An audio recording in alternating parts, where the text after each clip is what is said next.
الحمد للہ رب العالمین والصلاة والسلام على خاتم الانبیاء والمرسلین وعلى آلہ واصحابہ ومن تبعہم بإحسان الى یوم الدین اما بعد۔ محترم حضرات و خواتین، سورۃ البقرہ آیت نمبر 91، 92 اور 93، 90 پر 1، 90 پر 2، 90 پر 3، یہ تینوں آیتوں کی تفسیر ہم سن رہے تھے۔ کچھ باتیں کل کے درس میں ہم نے سنا، انہی آیتوں کی تفسیر تسلسل کے ساتھ ہم مکمل کرتے ہیں۔ اللہ تبارک و تعالی نے ان آیتوں میں یہ بیان فرمایا ہے،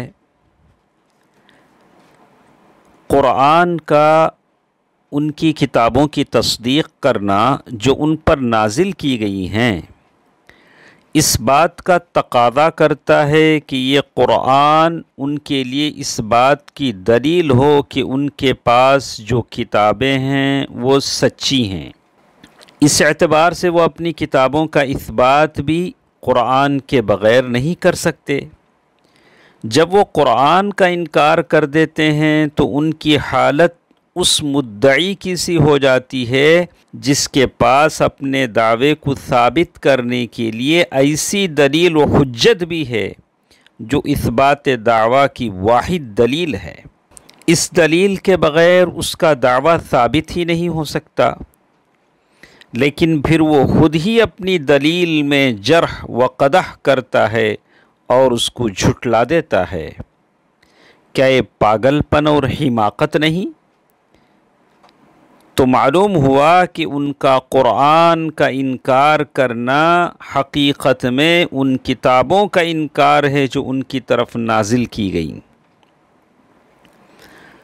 پھر اللہ تعالیٰ نے ان کے اس دعوے کی تردید کی کہ وہ ان کتابوں پر ایمان رکھتے ہیں جو ان کی طرف نازل کی گئی ہیں۔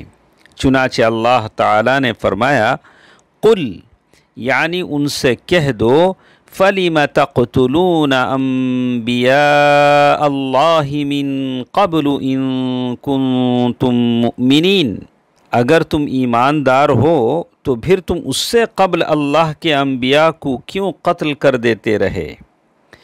وَلَقَدْ جَاءَكُم مُوسَىٰ بِالْبَيِّنَاتِ، یعنی تمہارے پاس موسیٰ حق کو بیان کرنے والے واضح دلائل لے کر آئے۔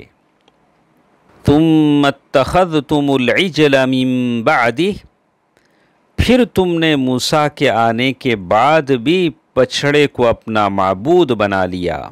وَأَنْتُمْ ظَالِمُونَ، اور تم اس بارے میں سخت ظالم تھے اور تمہارے پاس کوئی عذر نہیں۔ وَإِذْ أَخَذْنَا مِيثَاقَكُمْ وَرَفَعْنَا فَوْقَكُمُ الطُّورَ خُذُوا مَا آتَيْنَاكُمْ بِقُوَّةٍ وَاسْمَعُوا، اور جب ہم نے تم سے وعدہ لیا اور تم پر پہاڑ طور کو بلند کیا، کھڑا کیا کہ ہماری دی ہوئی چیز کو مضبوطی سے تھامو اور سنو، یعنی اس کو قبول کرنے، اس کی اطاعت کرنے اور اس کی آواز پر لبیک کہنے کے لیے سنو۔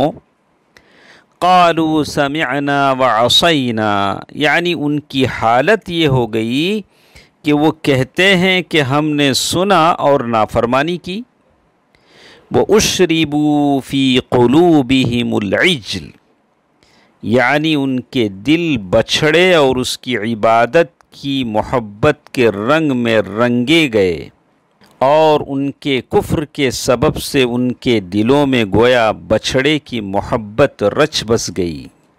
وَأُشْرِبُوا فِي قُلُوبِهِمُ الْعِجْلَ، یعنی ان کے دل بچھڑے اور اس کی عبادت کی محبت کے رنگ میں رنگے گئے، اور ان کے کفر کے سبب سے ان کے دلوں میں گویا بچھڑے کی محبت رچ بس گئی۔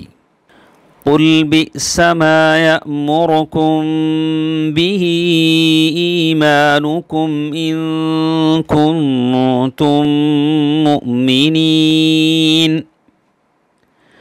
انہیں کہہ دیجئے کہ تمہارا ایمان تمہیں برا حکم دے رہا ہے اگر تم مومن ہو، یعنی تم ایمان لانے کا دعویٰ کرتے ہو اور دین حق کے نام نہاد پیرو ہونے پر اپنی تعریف چاہتے ہو، اور تمہاری حالت یہ ہے کہ تم نے اللہ کے نبیوں کو قتل کیا جب حضرت موسیٰ علیہ السلام طور کے پہاڑ پر گئے تو تم نے اللہ کو چھوڑ کر بچھڑے کو معبود بنا لیا، تم نے اللہ تعالیٰ کی شریعت اس نے جو حکم دیے ہیں، جن چیزوں سے منع کیا ہے، اس کو اس وقت تک قبول نہیں کیا جب تک کہ تمہیں دھمکی نہ دی گئی اور طور کے پہاڑ کو اٹھا کر تم پر لٹکا نہ دیا گیا۔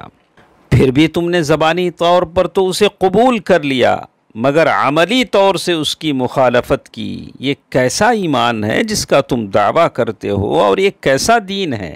تمہارے دعوے کے مطابق اگر یہی ایمان ہے تو بہت برا ایمان ہے جو تمہیں سرکشی، رسولوں کے انکار اور گناہوں کے کثرت کی دعوت دیتا ہے، اور کثرت عصیان کی دعوت دیتا ہے، نافرمانی کی دعوت دیتا ہے۔